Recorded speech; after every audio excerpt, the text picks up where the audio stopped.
Welcome to Making and Baking. Today we're making pizza puffs or crazy pizza puffs. The dough is really simple, 4 ingredients, and then we're going to put it aside for an hour to watch it grow. We've got 3.5 cups of plain flour. I've got a teaspoon and a half actually, of salt and a teaspoon and a half of yeast. And then I've got 2 cups, we might even use up to 2.25 cups of warm water.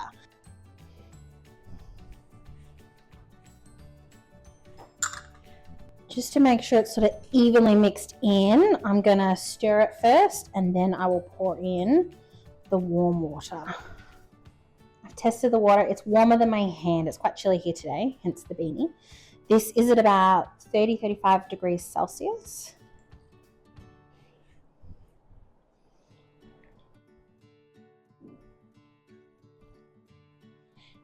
Just trying to get this all together so I can put it on the bench and really begin kneading it.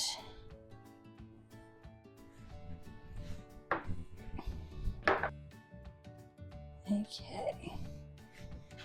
You can see how wet this dough is, which makes it a little bit more challenging to knead. But we need all of that water. We don't want too much flour. You won't get the stretch you need otherwise. Alrighty, I'm gonna add a bit more water. We've tried this a few different ways, and you do really need this water to get that really soft dough. But it becomes a little challenging, especially when doing it by hand. So I just add it slowly at this point. It really helps.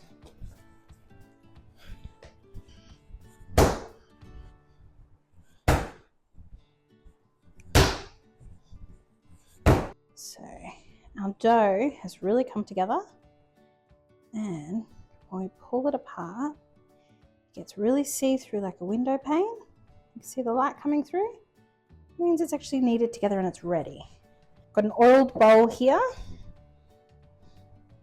Just gonna put this into a bowl. There we go. So that's on top. A bit more oil. I've got a shower cap here, a nice reusable cover for our dough.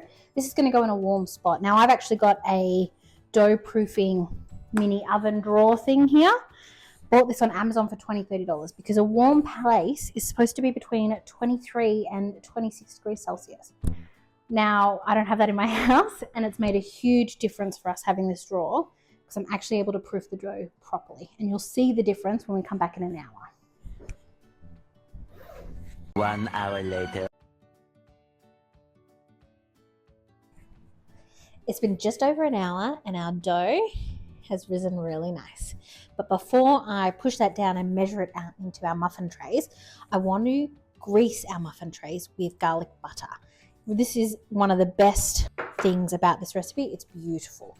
So I've got a teaspoon of parsley and a teaspoon of Italian herbs, just oregano, basil, and a few other things. Put that in there. Parmesan cheese, a great addition. There's 2 teaspoons of that going in, or 2 tablespoons actually, I think. 1 clove of garlic, which is enough for us. We don't want it too garlicky. Next, we're going to brush our muffin tray. Now, this recipe makes about 18 quite comfortable little pizza puffs. So I've got this one and another muffin tray ready to go. Now I've used 4 tablespoons of butter melted in this, and we'll see if I need any extra because it's also really nice to brush the butter inside the puff when we push it down after it's risen. But you'll see what I mean later. Push this down. Wow, look at that. Beautiful and airy.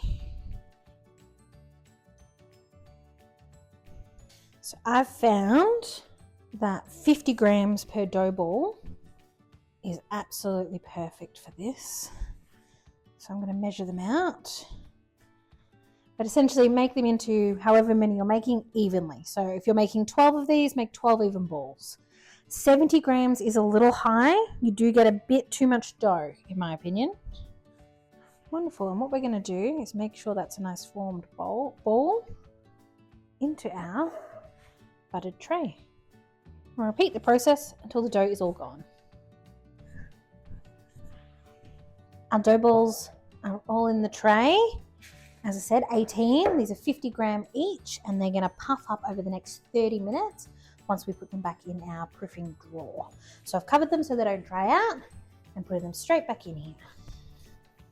It's been 30 minutes and our dough balls have puffed up. I've got the oven preheating at 235 degrees Celsius.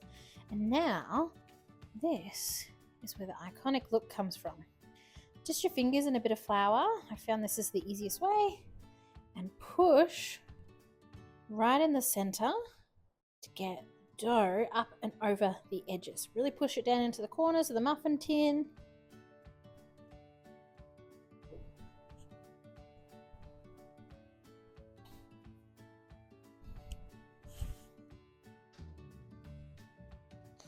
So now that I've finished the tray, just go back to the first one and just get it ready.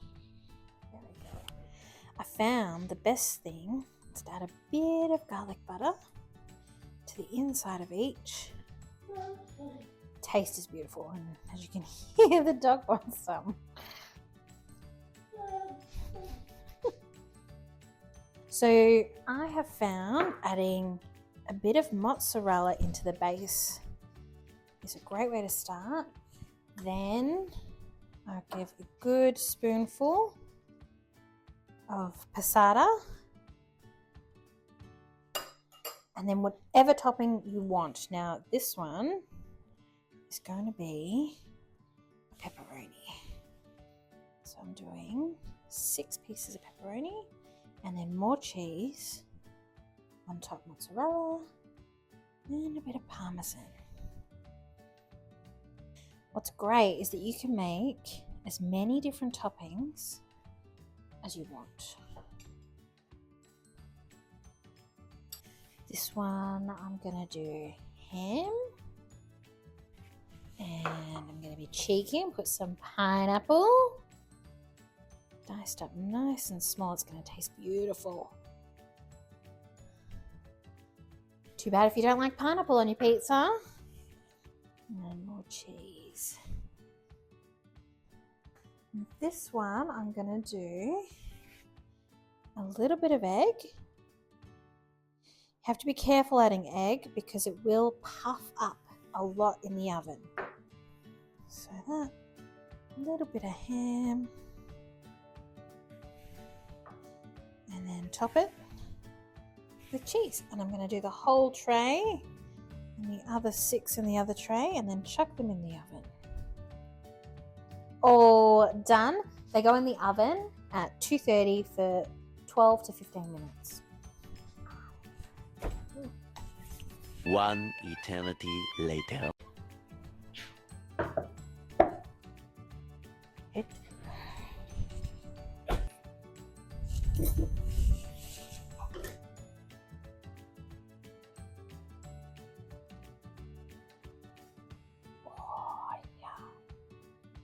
Here they are, our pizza puffs or crazy puffs or whatever you want to call them. They're all done.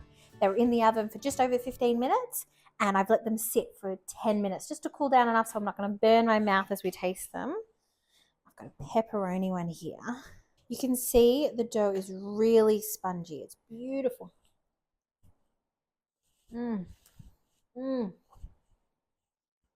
That is just like a pepperoni pizza. It's beautiful. Garlic, tomato sauce, and the pepperonis. I love it. These are so good. They're perfect for a party or just for dinner, which is what we're doing tonight.